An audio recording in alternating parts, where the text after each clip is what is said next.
একজন মহিলা নবীজির দরবারে উপস্থিত হয়ে গেছে। নবীকে ডাক দিয়া বলে, ইয়া রাসূলুল্লাহ, ইয়া হাবিবাল্লাহ, ওগো নবীজি, আমি জিনা করেছি, আমি ব্যভিচারী করেছি, আমি অন্যায় করেছি। ওগো নবীজি, আমাকে শরীয়ত সম্মত শাস্তি প্রদান করেন। এবার নবীজি ওই মহিলাকে ডেকে ডেকে বলে, আরে মহিলা, এই মুহূর্তে তোমাকে সাজা দেওয়া হবে না, তোমাকে শাস্তি দেওয়া হবে না, কারণ জিনার কারণে তোমার গর্ভে অবৈধ সন্তান এসে গেছে। এই সন্তানের কোনো অপরাধ নাই, এই সন্তানের কোনো দোষ নাই। যাও রে মহিলা, বাড়ির দিকে যাও, যতদিন না পর্যন্ত তোমার গর্ভের সন্তান দুনিয়াতে আগমন না করবে, ততদিন পর্যন্ত আমি নবী তোমাকে কোনো সাজা দিতে পারবো না। এবার মহিলা পাগলের মতো দৌড়াইয়া বাড়ির দিকে রওনা দিয়েছে। কিছুদিন যখন অতিবাহিত হয়ে গেছে, ওই মহিলার গর্ভের সন্তান যখন দুনিয়াতে আগমন করেছে, কিতাবের বর্ণনা এসেছে ওই মহিলা ওই সন্তানকে কোলে নিয়ে পাগলের মতো দৌড়াইয়া নবীজির দরবারে উপস্থিত হয়ে গেছে। আর নবীকে ডাক দিয়া বলে, ইয়া রাসূলুল্লাহ, ইয়া হাবিবাল্লাহ, ওগো নবীজি, আপনি না বলেছেন আমার সন্তান যখন দুনিয়াতে আগমন করবে, আমার সন্তান যখন প্রসব হবে, তখন আপনি নবীর দরবারে উপস্থিত হওয়ার জন্য। ইয়া রাসূলুল্লাহ, ইয়া হাবিবাল্লাহ, ওগো নবীজি, আমি মহিলা আমার সন্তানকে নিয়ে আপনার দরবারে উপস্থিত হয়েছি। এবং নবীজি ডাক দিয়া বলে, মহিলা রে, এই সন্তানটা এখনো শৈশবকালে পাড়া দিছে, এই সন্তানের কোনো অপরাধ নাই, এই সন্তানের কোনো অন্যায় নাই। এই সন্তানটা যতদিন না পর্যন্ত হাঁটতে শিখবে আর রুটি খাইতে না শিখবে, ততদিন পর্যন্ত আমি নবীর দরবারে আসবা না। আলহামদুলিল্লাহি রাব্বিল আলামিন, ওয়াসসালাতু ওয়াসসালামু আলা সাইয়্যিদিনা মুহাম্মদ ওয়া আলা আলিহি ওয়া আসহাবিহি ওয়া সাল্লাম। الذي دعا الناس من عبادة الأوثان إلى عبادة الرحمن، ونشهد أن لا إله إلا الله وحده لا شريك له، ونشهد أن سيدنا وسندنا وحبيبنا ومولانا محمدا عبد الله ورسوله. أما بعد، فأعوذ بالله من الشيطان الرجيم. بسم الله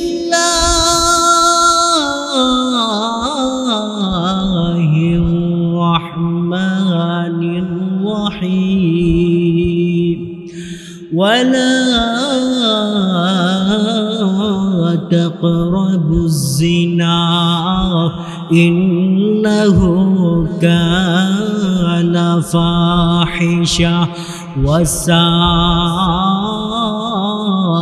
سبيلا صدق الله العظيم. وقال تعالى في شان حبيبه ومحبوبه ومعشوقه مخبرا وآمرا إن الله وملائكته يصلون على النبي يا أيها الذين آمنوا صلوا عليه وسلموا تسليما بلغ العلا بكماله كشف الدجى بجماله حسنة جميع خصاله صلوا عليه وآله. تکبیر میں کلمہ میں نمازوں میں اذان میں تکبیر میں کلمہ میں نمازوں میں اذان میں آہی نام الہی چملا نام محمد آہی نام الہی چملا نام محمد. ایک چشم زدن غافل ازا شاہ نباشی ایک چشم زدن غافل ازا شاہ نباشی شاید کہ انہیں گا کندا گاہ نباشی شاید کہ انہیں گا کندا گاہ نباشی. میں دور ہوں مجبور ہوں اے سید عالم میں دور ہوں مجبور ہوں اے سید عالم دیدار دیکھا دوں نہیں آواز سنا دوں دیدار دیکھا دوں نہیں آواز سنا دوں. আলহামদুলিল্লাহ বর্তমান অধিবেশনে আমার সম্মানিত সভাপতি সাহেব মাদ্দাজিল্লাহুল আলী উপস্থিত উলামায়ে কেরাম তুলাবায়ে আযম ও আমার প্রাণপ্রিয় ধর্মীয় যুবকবৃন্দ ভাইরা সর্বপ্রথম ওই মহান স্রষ্টার দরবারে শুকরিয়া জ্ঞাপন করি যেই স্রষ্টা আপনাকে আমাকে এই দুনিয়াবি যাবতীয় ব্যস্ততা থেকে ফারেক করে আল্লাহ তাআলা আপনাকে আমাকে একটি বরকতময় ফজিলতময় নুরানি কোরআনি বরকতি রহমতি জলসায় যিনি আমাদেরকে আশা এবং বসার মতো তৌফিকটুকু দান করেছেন আরও শুকরিয়া আদায় করি যেই স্রষ্টা আপনাকে আমাকে আখিরি জামানার নবীর উম্মত হিসেবে এই দুনিয়ার বুকে প্রেরণ করেছে. সম্মানিত উপস্থিতি আমি আপনাদের সম্মুখে পবিত্র কালামুল্লাহ শরীফ থেকে ছোট একখানা আয়াতে কারিমা তিলাওয়াত করেছি. আমি আমার তিলাওয়াতকৃত আয়াতে কারিমাকে আপনাদের সম্মুখে রেখে সেই তিলাওয়াতকৃত আয়াতে কারিমার আলোচনাটুকুকে সংক্ষিপ্ত আকারে তুলে ধরার চেষ্টা করব. ওয়া মা তৌফিক ইল্লা বিল্লাহ. মুহতারাম হাজিরিন,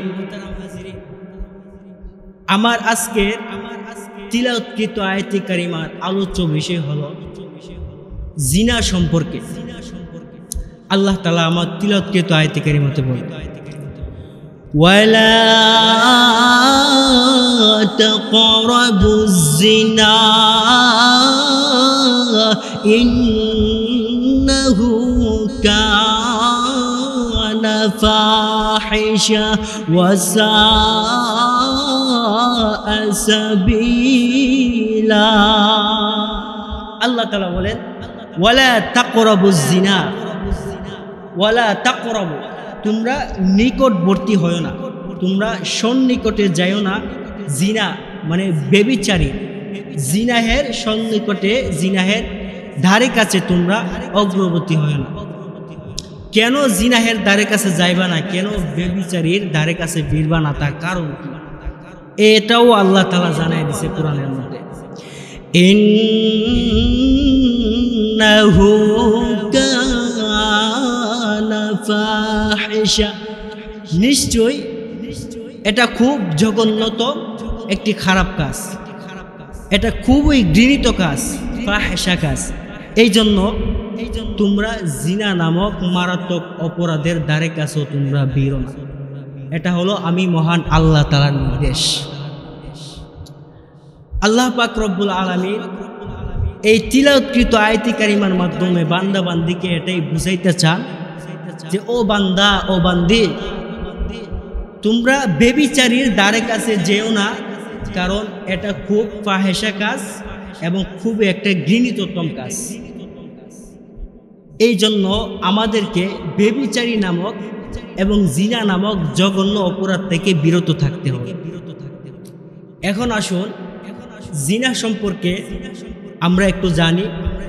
জিনা শব্দের অর্থ কি বা শরীয়তের দৃষ্টিতে জিনা কাকে বলে? জিনা শব্দের আবিধানিক অর্থ, লুগাতি অর্থ হলো ব্যভিচারী বা অবৈধ কাজ। শরীয়তের দৃষ্টিকোণ থেকে জিনা বলা হয় বৈবাহিক জীবনের আগে, অর্থাৎ বিবাহের আগে নারী পুরুষ উভয়জনে যৌনাঙ্গে মিলিত হওয়া, এটা হলো আসল জিনা, মারাত্মক জিনা হলো এটা। এখন আসুন জিনার কিছু প্রকার ভেদ আছে, যেমন রাসূলুল্লাহ সাল্লাল্লাহু আলাইহি ওয়াসাল্লাম হাদিস শরীফের মধ্যে এক্সাম্পল স্বরূপ বলেছেন, চোখের জিনা হলো একটা পুরুষ নারীর দিকে কুনজরে তাকানো, বা একটা মহিলা একটা নারী পুরুষের দিকে কুনজরে তাকানো, এটা হলো চোখের জিনা। আর কানের জিনা হলো অবৈধ কোনো কিছু শ্রবণ করা বা শোনা, এটা হলো কানের জিনা। আর পায়ের জিনা হলো হেঁটে হেঁটে কোনো খারাপ কাজের দিকে অগ্রসর হওয়াকে পায়ের জিনা বলা হয়। হাতের জিনা হলো একটা বেগানা নারী একটা বেগানা পুরুষ একজন আরেকজনকে স্পর্শ করাকে বলা হয় হাতের জিনা। এই সম্পর্কে রাসূলুল্লাহ সাল্লাল্লাহু আলাইহি ওয়াসাল্লাম উম্মতদেরকে খুব কঠোরভাবে সতর্ক করেছেন। আল্লাহর নবী বিশ্ব নবী রাহমাতুল লিল আলামিন উম্মতদেরকে ডেকে ডেকে বলে, আরে উম্মতেরা, তোমরা যদি আমি নবীকে দুইটা জিনিসের গ্যারান্টি দিতে পারো, আমি নবী ঘোষণা দিলাম, আমি নবী তোমাদেরকে মহান আল্লাহর তৈরি জান্নাত নামক নিয়ামতের সার্টিফিকেট দিব। এক নম্বর হলো আল্লাহ রব্বুল আলামিন বান্দা বান্দিকে যেই জবান নামক নিয়ামত দিয়েছে রে ভাই, এই জবান নামক নিয়ামতকে হেফাজত করতে হবে। এই জবান দিয়া কাউকে গালি দেওয়া যাবে না, এই জবান দিয়ে এমন কুকাজ করা যাবে না যে কাজের কারণে মহান আল্লাহ বান্দা বান্দির প্রতি নারাজ হয়ে যায়। এটা হলো এক নম্বর জিনিসের গ্যারান্টি। দ্বিতীয় নম্বরে নবীজি বলেন, ও আমার উম্মতেরা, তোমরা যদি লজ্জাস্থানকে যদি হেফাজত করতে পারো রে, আমি নবী ঘোষণা দিলাম মহান আল্লাহর তৈরি জান্নাত নামক নিয়ামতের গ্যারান্টি। এই দুইটা জিনিসের গ্যারান্টি যে সমস্ত উম্মতেরা আমি নবীকে দিবে, আমি নবীও তাদেরকে জান্নাতের গ্যারান্টি, জান্নাতের সার্টিফিকেট দিব। সুবহানাল্লাহ। এবার আসুন জিনার শাস্তি। জিনা করলে কি পরিমাণের সাজা পাওয়া যায় বা কি পরিমাণের সাজা দেওয়া হয়? দুনিয়াতে এই জিনায়ের শাস্তির বাস্তবায়ন করেছেন নবীজি, সাহাবায়ে কেরাম। একজন মহিলা নবীজির দরবারে উপস্থিত হয়ে গেছে। নবীকে ডাক দিয়া বলে ইয়া রাসূলুল্লাহ ইয়া হাবিবাল্লাহ, ওগো নবীজি আমি জিনা করেছি, আমি ব্যভিচারী করেছি, আমি অন্যায় করেছি, ওগো নবীজি আমাকে শরীয়ত সম্মত শাস্তি প্রদান করেন। এবার নবীজি ওই মহিলাকে ডেকে ডেকে বলে, আরে মহিলা, এই মুহূর্তে তোমাকে সাজা দেওয়া হবে না, তোমাকে শাস্তি দেওয়া হবে না, কারণ জিনার কারণে তোমার গর্ভে অবৈধ সন্তান এসে গেছে। এই সন্তানের কোনো অপরাধ নাই, এই সন্তানের কোনো দোষ নাই। যাও রে মহিলা, বাড়ির দিকে যাও, যতদিন না পর্যন্ত তোমার গর্ভের সন্তান দুনিয়াতে আগমন না করবে ততদিন পর্যন্ত আমি নবী তোমাকে কোনো সাজা দিতে পারবো না। এবার মহিলা পাগলের মতো দৌড়াইয়া বাড়ির দিকে রওনা দিয়েছে। কিছুদিন যখন অতিবাহিত হয়ে গেছে, ওই মহিলার গর্ভের সন্তান যখন দুনিয়াতে আগমন করেছে, কিতাবের বর্ণনা এসেছে ওই মহিলা ওই সন্তানকে কোলে নিয়ে পাগলের মতো দৌড়াইয়া নবীজির দরবারে উপস্থিত হয়ে গেছে। আর নবীকে ডাক দিয়া বলে, ইয়া রাসূলুল্লাহ ইয়া হাবিবাল্লাহ, ওগো নবীজি আপনি না বলেছেন আমার সন্তান যখন দুনিয়াতে আগমন করবে, আমার সন্তান যখন প্রসব হবে, তখন আপনি নবীর দরবারে উপস্থিত হওয়ার জন্য। ইয়া রাসূলুল্লাহ ইয়া হাবিবাল্লাহ, ওগো নবীজি আমি মহিলা আমার সন্তানকে নিয়ে আপনার দরবারে উপস্থিত হয়েছি। এবং নবীজি ডাক দিয়া বলে, মহিলা রে, এই সন্তানটা এখনো শৈশবকালে পাড়া দিছে, এই সন্তানের কোনো অপরাধ নাই, এই সন্তানের কোনো অন্যায় নাই।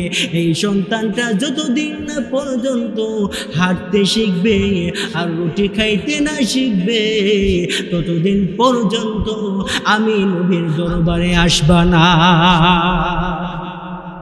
এবার মহিলাটা সন্তানকে নিয়ে পাগলের মতো দৌড়াই বাড়ির দিকে রওনা দিয়েছে।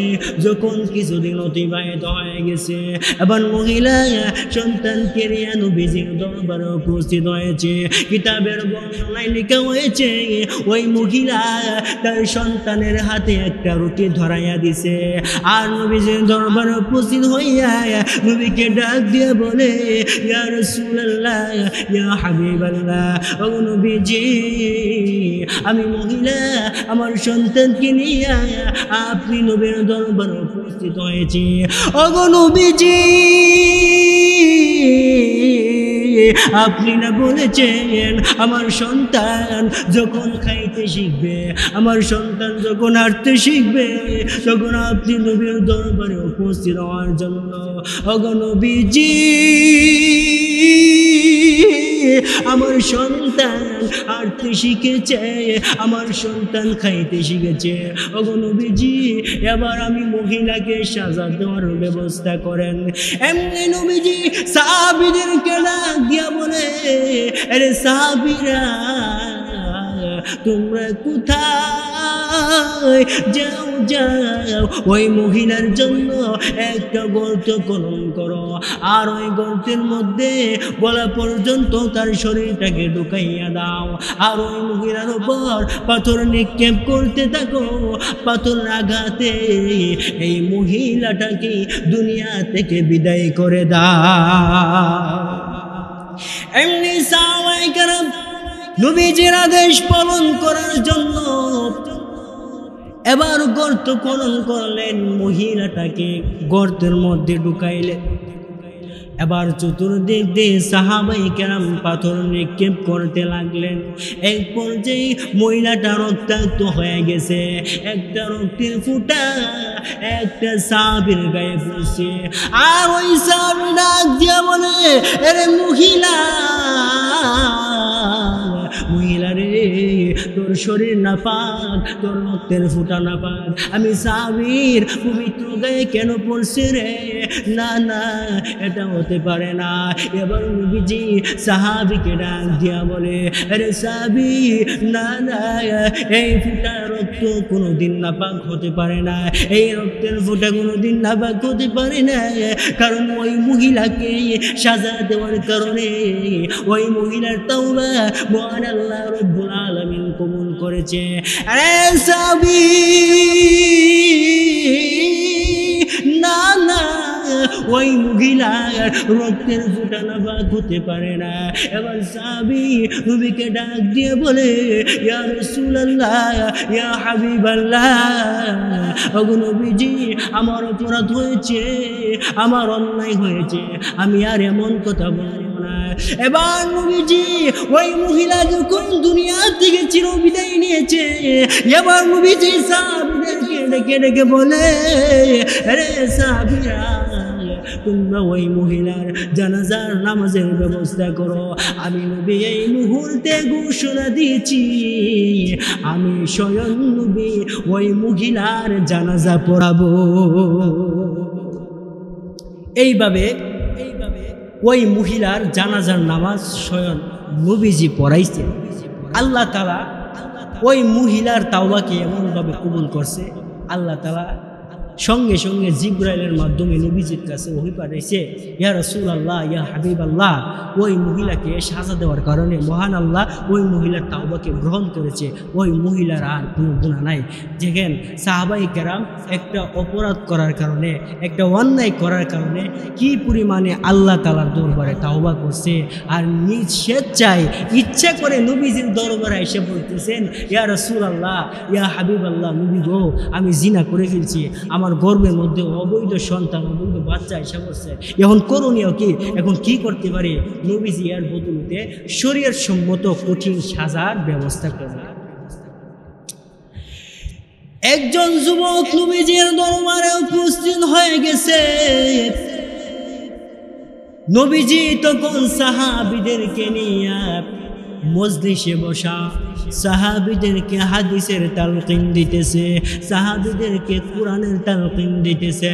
এমত অবস্থায় ওই যুবক ওই মজলিসের মধ্যে উপস্থিত হয়ে গেছে। আর ওই যুবক মজলিসের মধ্যে দাঁড়াইয়া নবীকে ডাক দিয়ে বলে, ইয়া রাসূলুল্লাহ, ইয়া হাবিবাল্লাহ, ওগো নবীজি, আমার জিনা করতে মনে চায়, আমার ব্যভিচারী করতে মনে চায়, আপনি একটাবার আমাকে পারমিশন দিবেন গো নবী। এবার সাহাবায়ে কেরাম ওই সাহাবীকে তিরস্কার করতে লাগলেন, আরে সাহাবী, আমরা সকল সাহাবীদের সামনে তুমি তোমার জবান দিয়া খারাপ কথা উচ্চারণ করছো, এই মজলিসের মধ্যে নবী পর্যন্ত বসায় তুমি নবীর সামনে জিনা করবে, ব্যভিচারী করবে, তুমি কেন তোমার জবান দিয়া খারাপ কথা বের করলে? এবার নবীজি সাহাবীদেরকে ডাক দিয়ে বলে, আরে সাহাবীরা, আমার কাছে আসতে দাও, আরে সাহাবীরা, তাকে রাস্তা খুলে দাও, আমি নবীজির দরবারে উপস্থিত হওয়ার জন্য। এবার নবীজি ওই সাহাবীকে ডাক দিয়ে বলে, আরে সাহাবী, তুমি কি তোমার মায়ের সাথে জিনা করবে? এবার সাহাবী ডাক দিয়ে বলে, না না, আমি আমার মায়ের সঙ্গে জিনা করতে পারবো না। এবার নবীজি ওই যুবককে ডেকে ডেকে বলে, আরে যুবক, তুমি কি তোমার মেয়ের সঙ্গে কি জিনা করবে? এবার যুবক ডাক দিয়ে বলে, না না, আমি আমার মেয়ের সঙ্গে জিনা করবো না। এবার নবীজি ওই সাহাবীকে ডেকে ডেকে বলে, আরে সাহাবী, তুমি কি তোমার আপন ফুফুর সঙ্গে জিনা করবে? এবার যুবক ডাক দিয়ে বলে, না গো নবীজি, আমি আমার আপন ফুফুর সঙ্গে জিনা করবো না। এবার সাহাবীকে নবীজি ডাক দিয়ে বলে, আরে সাহাবী, তুমি কি তোমার আপন খালার সঙ্গে জিনা করবে? এবার সাহাবী ডাক দিয়ে বলে, ইয়া রাসূলুল্লাহ, ইয়া হাবিবাল্লাহ, ওগো নবীজি, না না, আমি আমার আপন খালার সঙ্গে জিনা করতে পারবো না। এবার নবীজি সাহাবীকে ডাক দিয়ে বলে, আরে সাহাবী, তুমি যেই মহিলাটার সঙ্গে জিনা করবে, যেই মহিলাটার সঙ্গে ব্যভিচারী করবে, এই মহিলাটা হয়তো কারো খালা হবে, না হয়তো কারো মা হবে, না হয়তো কারো বোন হবে, না হয়তো কারো মেয়ে হবে। আরে সাহাবী, তুমি কিভাবে জিনা করতে চাও? এবার নবীজির দরবারে সাহাবীকে ডেকে ডেকে বলে, ইয়া রাসূলুল্লাহ, ইয়া হাবিবাল্লাহ, ওগো নবীজি, আমি এই মুহূর্তে আপনার কাছে কথা দিয়েছি, আমি আর কোনোদিন জিনা করার নাম মুখ দিয়ে উচ্চারণ করব না।